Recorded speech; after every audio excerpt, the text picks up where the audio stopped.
In India, when your parent or grandparent dies, there is an elaborate system as to what to do. It happened that a man died and his son wanted to ensure his father goes to heaven. In the town, there are many travel agents who book tickets to heaven. He went from travel agent to travel agent and everyone was willing to take the booking, but no one had a confirmed ticket. But he wanted a confirmed ticket for his father. Then he found out that Gautama the Buddha himself was in town on that day. An enlightened being means that he has a hotline with God.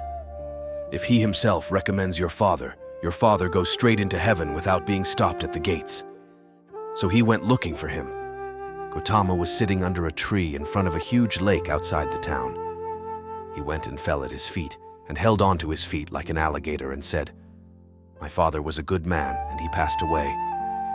I want you to make sure that he goes to heaven. He must go up, not down."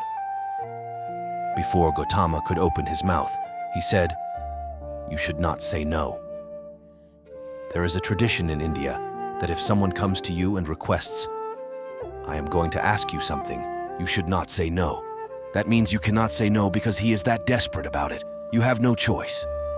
So Gautama said, "Now what can I do? You have already put this stricture on me. I cannot say no.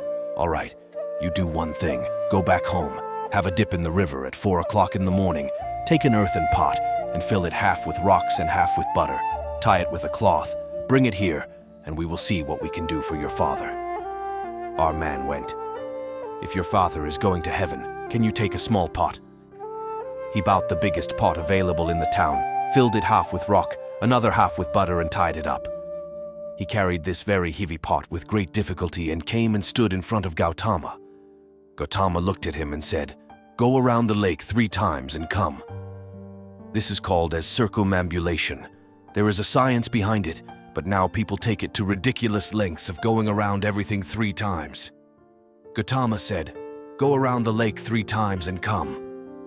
The man walked around the lake 3 times carrying this heavy pot. He was half finished when he came and stood in front of Gautama. Gautama looked at his condition and his determination.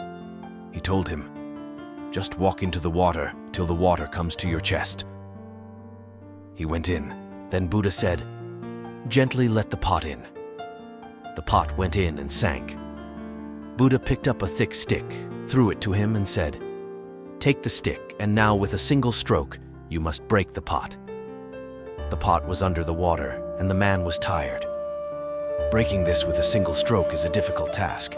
But your father is going to heaven. Can you give up? He stood there and got ready.